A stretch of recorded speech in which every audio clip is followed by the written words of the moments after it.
Hello and very good morning to all. Today we are going to begin a new lesson, that is lesson number 12, Defense System of India, and this is from the civics portion. In this lesson we are going to learn about how are the Indian Defense Forces organized, contribution of forces during peace, production of defense equipment, what are the duties of citizens for the safety of country. India firmly believes in promoting world peace and security. तो विश्व शांति और रक्षा में India बहुत strongly believe करता है। She has always been instrumental in trying to resolve national and international disputes by mutual negotiation and peaceful settlement. और India जो अपने डिस्प्यूट्स होते हैं, डिस्प्यूट्स मतलब कि जो कोई विवाद होते हैं किसी के साथ में, हो सकता है कि वो अपनी कंट्री के अंदर हो सकता है कि वो इंटरनेशनल डिस्प्यूट्स हों। सो इंडिया अपने डिस्प्यूट को म्यूचुअल निगोशिएशन मतलब आपसी सहमति एंड पीसफुल सेटलमेंट मतलब शांतिपूर्वक सेटलमेंट करके इन डिस्प्यूट्स को सॉल्व कर देता है। India also expect such response from our neighbouring countries, और इसी तरीके का रिस्पॉन्स इंडिया अपने पड़ोसी कंट्रीज से भी करता है। She is concerned about her defence and has strengthen her defence system and forces. India अपने डिफेंस को लेकर, अपनी रक्षा को लेकर बहुत ज़्यादा कंसर्न्ड है, और इसीलिए इंडिया ने अपने डिफेंस सिस्टम और फोर्सेस मतलब आर्मी वगैरह को काफ़ी स्ट्रॉन्ग बना के रखा है। Futile Wars amongst different Nations of the world has proved the importance of safety of every year. अब कुछ वॉर्स ऐसे हुए हैं जिनकी ज़रूरत नहीं थी कुछ कंट्रीज़ के बीच में, तो ये जो वॉर्स हुए हैं इन वॉर्स ने प्रूव कर दिया है कि हर कंट्री के लिए सेफ्टी बहुत ज़्यादा इम्पॉर्टेंट है। Only a strong nation can safeguard her boundaries from foreign attack and could find out mutual and honourable solution to the dispute. और अपनी कंट्री को सिर्फ एक जो स्ट्रॉन्ग नेशन रहेगा वही बहुत अच्छे से अपनी बाउंड्रीज़ को सेफ गार्ड कर सकता है फॉरेन अटैक से, और एक म्यूचुअल और ऑनरेबल सॉल्यूशन निकाल सकता है डिस्प्यूट्स का। Hence keeping in view the above factors a strong defence setup has been created in India. अब इन्हीं ज़रूरतों को ध्यान में रखते हुए इंडिया ने एक बहुत ही स्ट्रॉन्ग डिफेंस सिस्टम को सेटअप करके रखा है।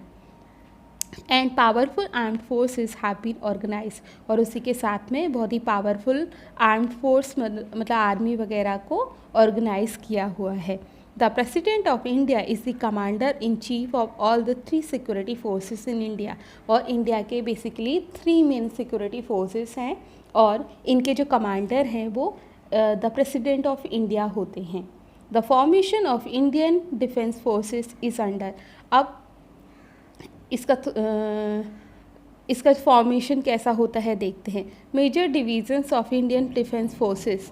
अब कौन से इसमें डिवीज़न्स होते हैं इंडियन फोर्सेस में?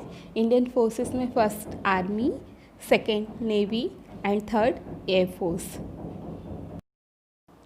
Now let's discuss about the major divisions of Indian Defence Forces, and the first division is Army.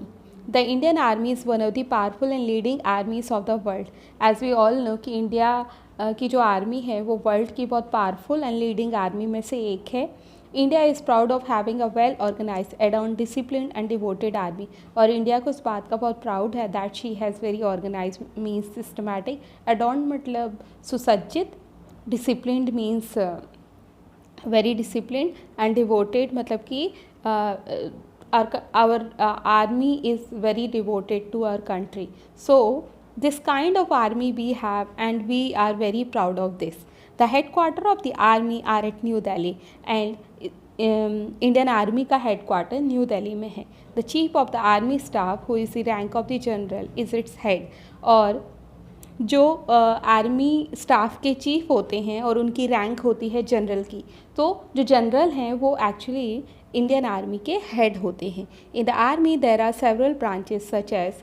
अब इंडियन आर्मी में बहुत सारी ब्रांचेस होती है, जैसे इन्फेंट्री जो लोग पैदल चलते हैं, कैवलरी मतलब टैंक्स मतलब जो लोग टैंक के ऊपर चलते हैं, आर्टिलरी गन्स मतलब कि जो लोग तोपखाना लेकर चलते हैं, एम्यूनेशन मतलब आयुध, प्रोडक्शन ऑफ इक्विपमेंट्स, मतलब कि इक्विपमेंट्स का जो प्रोडक्शन होता है, व्हीकल्स गाड़ियाँ लेके चलते हैं, मेडिकल एंड इंजीनियरिंग, ये सारी फील्ड, ये सारी इसमें डिविजन्स हैं इंडियन आर्मी में।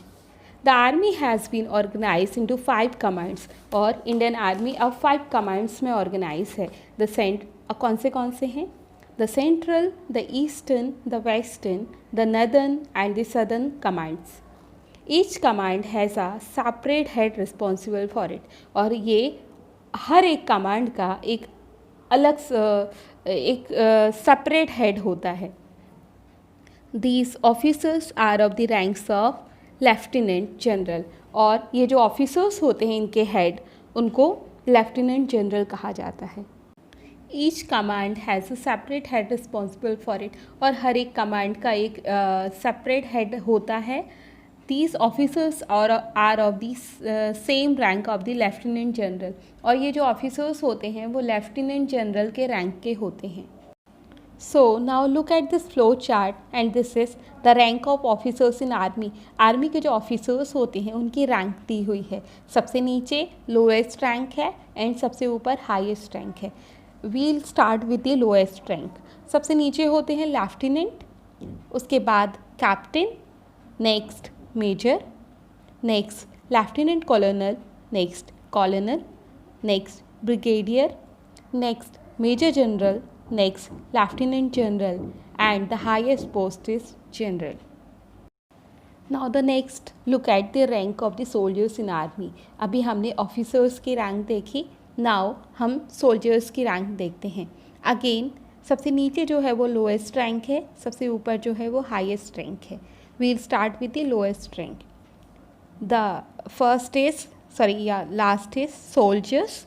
They are also called JCO or non-commissioned rank. After that, Lance Nayak, next Nayak, next Havaldar, next Subedar, next Major. So friends, it was all for today's class. I hope you enjoyed video. अगर आपने अभी तक मेरा channel subscribe नहीं किया है तो जल्दी से सब्सक्राइब कर दीजिए और वीडियो को लाइक भी कर दीजिए। मिलते हैं नेक्स्ट वीडियो में। Thank you, bye and take care.